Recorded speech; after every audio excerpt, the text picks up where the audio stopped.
The first one was truly a near-death experience.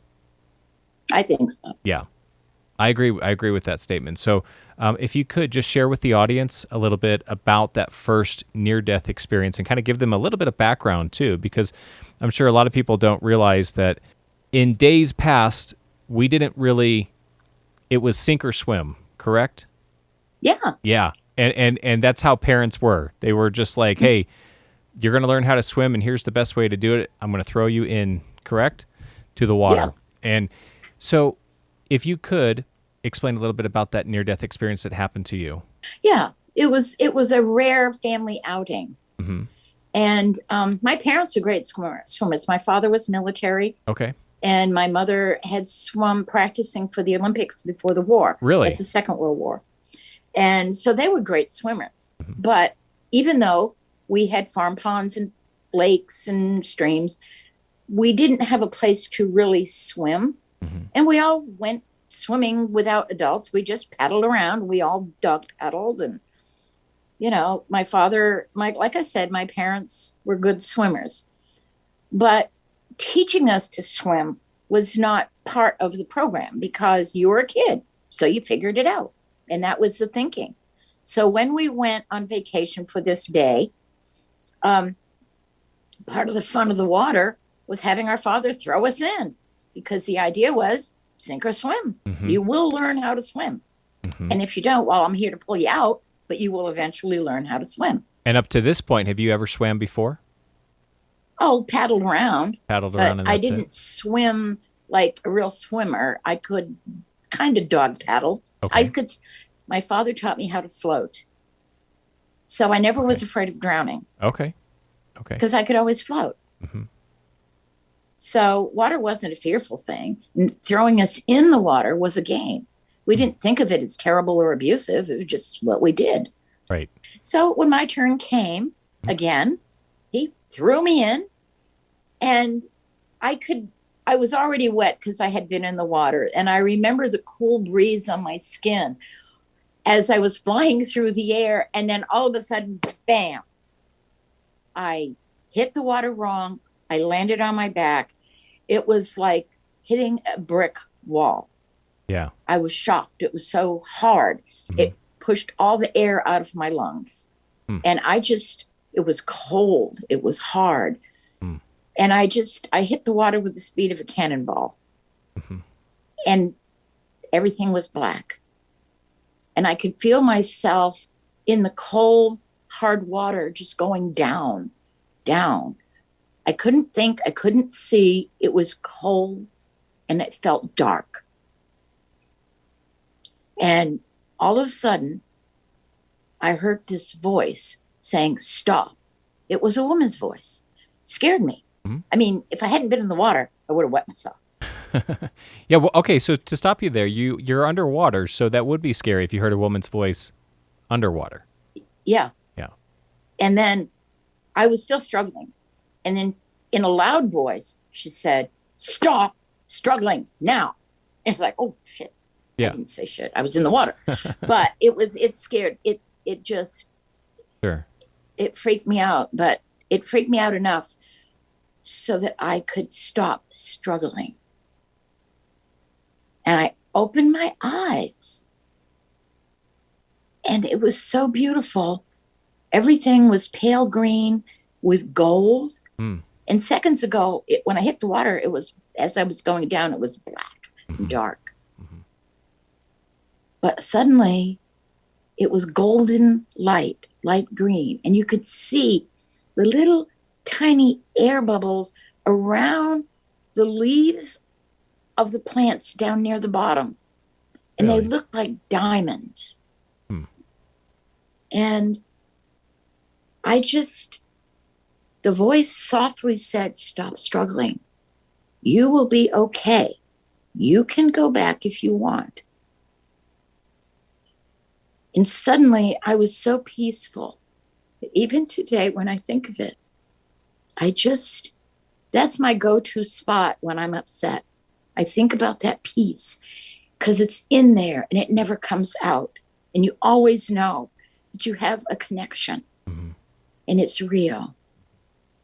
And as I was just feeling that peace, the voice said, and I don't know if I heard it in my ears or in my brain, the voice said, no matter what you do, you stay calm of everything in your life, and you will be okay, and you will get where you want to be.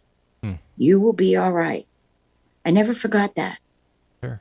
Yeah. And all of a sudden, it's like, oh my God, something grabbed me. Well, it was my father. He had dove in and grabbed my arm and pulled me up. And I remember feeling the grab, and it shocked me because I couldn't see him. All I saw was what was around me in such beauty. And the little sparkles in the water from the sand or the dirt, whatever from the bottom that floats in, it was just like diamonds and sparkly stars all around me. It was so beautiful. I didn't want to come back, but I knew I could, whatever that meant. I knew I could. And then it was like I hit a rock wall. Next thing I knew, I had people jumping on me, trying to do CPR, trying to breathe in my mouth. I was throwing up. I was trying to get air. It was all this craziness and everybody yelling. And I realized I was alive and I wasn't in my soft, safe place. But that was okay. I never forgot it.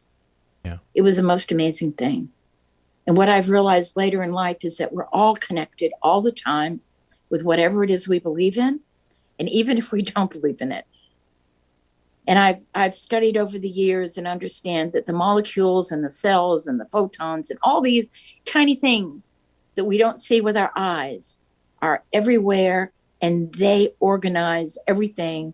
And we are all connected through all of that energy because we are energy.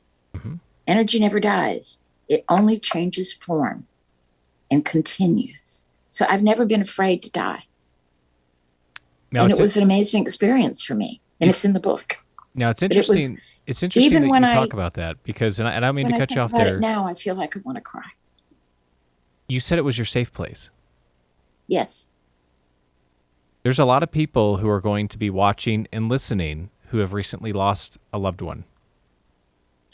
And I know that it's hard when people lose somebody. And that's why they listen to near-death experiences, because they're trying to figure out what the reality is. Like, where are these people at once they pass, once they cross over? And the most important thing to take away from this, especially, is that you called it your safe place. You said that that was where you wanted to be, but that you were allowed to come back. Do you remember feeling any kind of pain at all? No, not until they started. I woke up to them doing CPR. Exactly. No pain. Yep. No pain. And out of all of the people that I have talked to, nobody has experienced pain during a near-death experience. And that tells me that during the point to when we're crossing over, or we're about to, and even if we come back from this, but if we don't come back from it, for all those people who have lost somebody and they're not coming back, they always think about they must have been in so much pain. They must have been, terrified. They must have been, and it's comforting for people to hear stories like this because they know there is no pain and there is no, you're not afraid. You do have somebody there with you when you cross over. This is it's a story that's connected. Okay. We haven't talked about it. I'd like to share it. And if it's not appropriate, you can cut it out. No, you're fine. Whatever you do. You're fine. Absolutely. My husband passed 2 years ago last week. Oh, I'm sorry. It's okay. He's not in pain. I'm good with it. But he came back and he said, now this is in the book, so I'm not going to go into a lot of stuff. Okay. My husband was shaman. We were both healers. We do energy work. But he came back and he said if he had known that it was so wonderful, he would have left sooner. He wasn't perfect. He was a human being. And he made mistakes. And he said he understood that. But he was learning so much stuff that if he knew how wonderful it would be, he wouldn't have stayed here in the pain and sickness that he was in. And in the book, it describes some times that he's come back and talked to me while we were working on the book, because we had been working on this book for nearly 20 years. And after he left, I found his notes and finished and put his words in. But the idea that he came back, and it wasn't my imagination, because I got messages from people who knew him that were perfect, that they would have no way of knowing what he said and why. And it supports our belief that energy is what we are. We have many, many gifts that we are not supported in using in our time frame of our society. But we all have been gifted by our creator, of whatever you believe that to be. And it's amazing. Yeah. And I will say this, is that when people lose somebody, and you'll always hear somebody who does apologize for it. I'm sorry for your loss. I think we all know they're in a better place. We all know that that's the perfect place, and that they're fine. It's just that it's hard for it's hard for the person and the people who are left here. Essentially, it's hard for them to move on, especially when certain things happen and they're a shock. I know that there's a lot of people who have lost somebody so quickly and suddenly. One day they're there, and then the next day they're not there, and that is the hardest part of that, is to get over the shock of missing them. Correct. And then moving on with your life. That's really the hardest part, because you know that they're fine. You know that they're okay, and they come to you. And when they come to you, that's the most beautiful and wonderful thing, is when they come to you and say that they're okay. But we are not, in our culture, we are not taught that this is okay. Mm-hmm. We are taught that if you don't do certain things correctly, you're going to fry. Didn't matter. You took a cookie when you were 5 years old. You broke the rules, and you're going to fry, because God said so. Right. There are a lot of people who have that kind of thinking. I don't agree with it, because I've seen the other side. Mm-hmm. And I know absolutely there is nothing but love. Discord and difficulties are things that human beings create. Speaking to that, a lot of people will watch this video because we talk a lot about Simuology on the channel. And Simuology is the belief strictly that this reality is not the true reality. That's really what it comes down to in the nutshell. It's an understanding that you can believe anything you want to believe. You can believe in science, religion. Everything has its place here. Correct. But they don't all know the truth.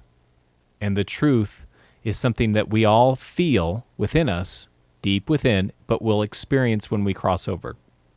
The true reality is not this reality. Whatever anybody may say or think, this existence it's momentary. It's a test. It's a learning process. It's something for us to experience a journey on. That's what it's for. And the vibration of this reality is low. It's not high. The higher vibrations are on the other side. That's what we go to. But it's changing. But it is changing. I will agree with that. I will agree with you on that. And I think that that's where a lot of people are starting to wake up and realize, because they feel it. I want to thank you for watching this video. I really hope that you enjoyed it. We talk about a lot of crazy stuff here. So if you want to hear more, just like and subscribe to the channel. It would really help us out a lot. And plus, if you have a crazy story, whether it be an alien abduction, near-death experience, or something of the paranormal, or a glitch in the matrix, please let us know. Share it in the comments. We'd love to have you on the show.